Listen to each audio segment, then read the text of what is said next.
Hello প্রিয় শিক্ষার্থী বন্ধুরা, সবাইকে ওয়েলকাম করছি আমাদের আজকের ক্লাসে।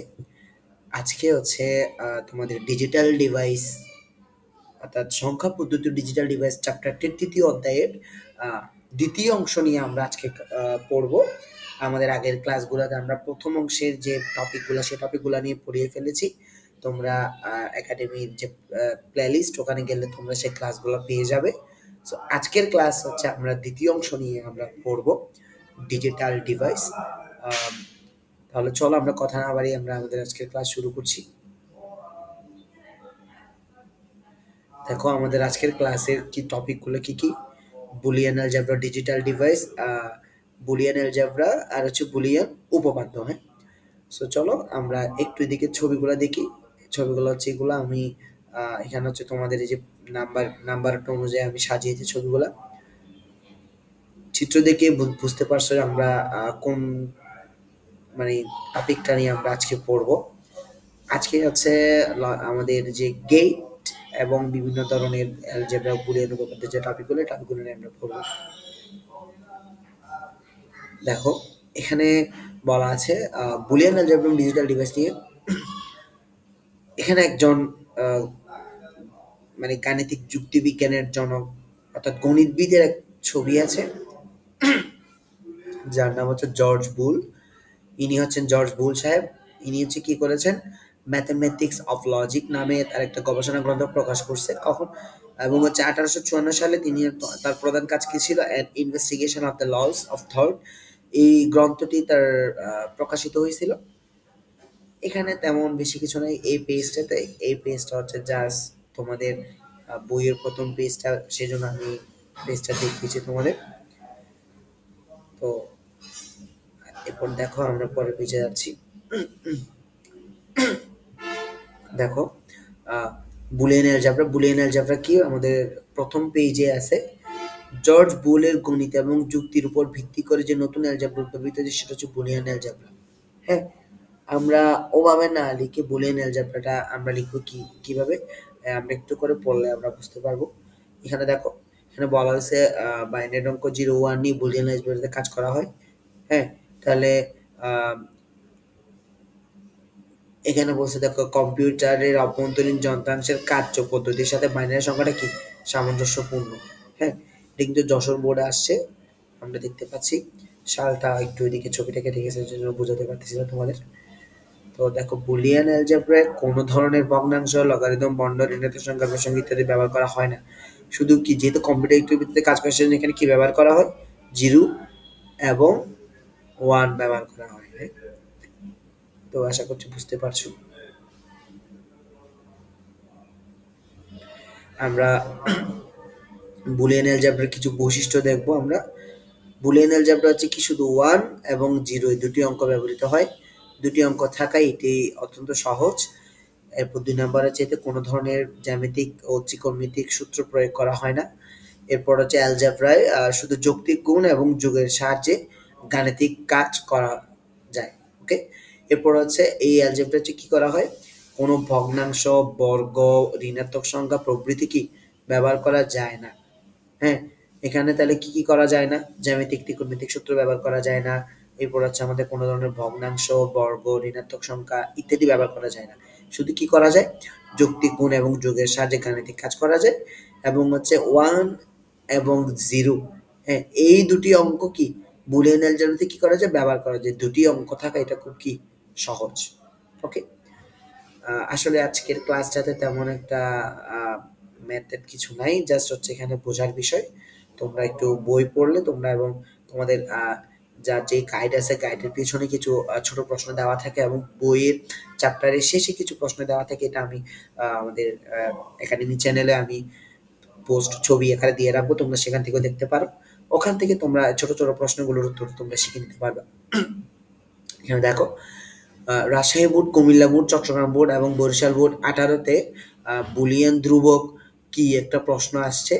এই প্রশ্নটা আসার সম্ভাবনা বেশি। আমি এটা একটু আহ, লাল কালি দিয়ে আমি মার্ক করে রাখছি, স্টার চিহ্ন দিয়ে রাখছি। 3 স্টার দেওয়া আছে, এটা এটা আসার সম্ভাবনা আছে। তাহলে দেখো, ডিজিটাল লজিকে 2 ধরনের বাইনারি অঙ্ক 0 এবং 1 ব্যবহৃত হয়। বুলিয়ান ধ্রুবকের মান 0 অথবা 1 হয়ে থাকে, ধ্রুবকের মান সবসময় কি অপরিবর্তিত থাকে। হ্যাঁ, তাহলে আমরা বুলিয়ান ধ্রুবকের সংজ্ঞাটা একটু দেখি। বুলিয়ান অ্যালজেব্রায় যে মান সময়ের সাথে পরিবর্তিত হয় না তাকে কি বলে? বুলিয়ান ধ্রুবক বলে। যেমন দেখো y = 0 + 1, এখানে 0 এবং 1 হচ্ছে কি বুলিয়ান ধ্রুবক। হ্যাঁ, এক একটা হচ্ছে কনস্ট্যান্ট ভ্যালু, এটা হচ্ছে কি সময়ের সাথে পরিবর্তিত হবে না। ওকে, এরপর এখানে বুলিয়ান চলক আছে।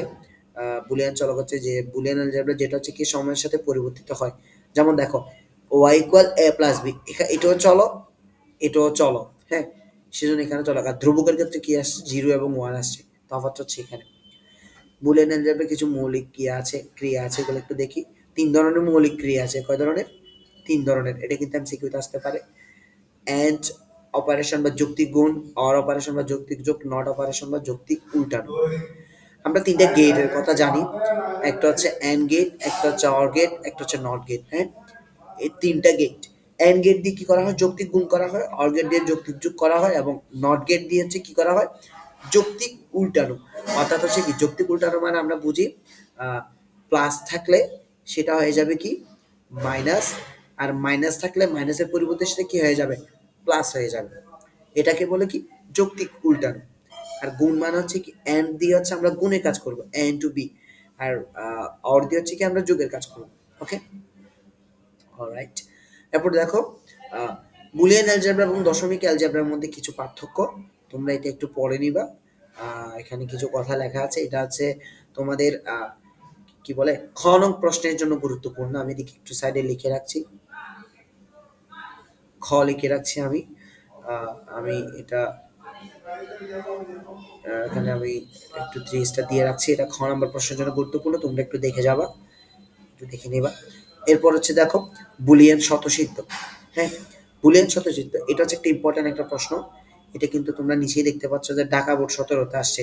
ঢাকা বোর্ড 2017তে আসছে মানে এটা চট্টগ্রাম বোর্ডে আসবে যে মানে সম্ভাবনা ধরতে পারে তোমরা 80%। ওকে, তো দেখো বুলিয়ান অ্যালজেব্রায় শুধুমাত্র বুলিয়ান যোগ এবং গুণের সাথে সব ধরনের অঙ্ক কি করা যায়। যোগ এবং গুণের ক্ষেত্রে বুলিয়ান অ্যালজেব্রা কতগুলো নিয়ম মেনে চলে, সেগুলো হচ্ছে কি বুলিয়ান স্বতঃসিদ্ধ। বুলিয়ান স্বতঃসিদ্ধ কি যোগ এবং গুণের ক্ষেত্রে বুলিয়ান অ্যালজেব্রা কিছু কি মেনে চলে, নিয়ম মেনে চলে। সেগুলো হচ্ছে কি বুলিয়ান স্বতঃসিদ্ধ, যেমন যোগের বুলিয়ান এবং গুণের বুলিয়ান।